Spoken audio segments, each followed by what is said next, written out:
Le 14 janvier 2016, René Angélil, le défunt mari de Céline Dion, décédé des suites d'un cancer de la gorge. Dans leur livre Céline Dion, la vraie histoire, Robert Laffont, Hervé Tropea et Laurence Piot décrivent le quotidien de l'agent artistique avant son décès.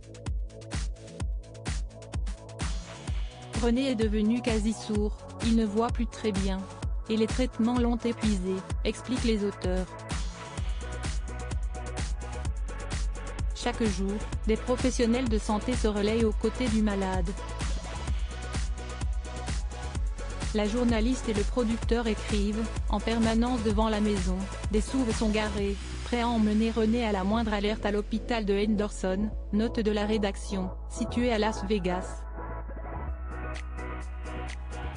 Malgré ce quotidien rythmé par la maladie, Céline Dion se produit sur la scène du Caesars Palace. Chaque soir, elle fait en sorte de ressentir la présence de son époux. Elle s'organise aussi. Il ne peut plus lui prendre les mains en silence avant qu'elle monte sur scène. Qu'importe, elle fait faire un moulage de ses mains qu'elle serre chaque fois avant de commencer le show, indiquent Hervé Tropea et Laurence Piot.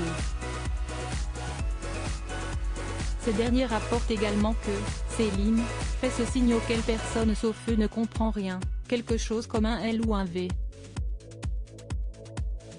Ces marques d'affection étaient, parfois, moquées dans les médias.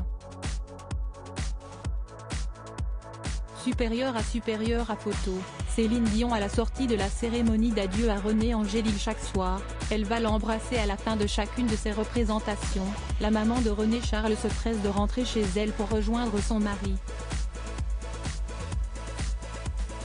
Les auteurs soulignent, en ce début 2016, Céline Dion court encore plus vite que d'habitude. Et chaque soir, elle va embrasser René Angélil. Sauf ce soir du 14 janvier. En effet, d'après les deux spécialistes, la chanteuse n'aurait pas pu voir son époux avant son décès. Article écrit en collaboration avec 6 médias Crédit Photo, Dominique Jacovide.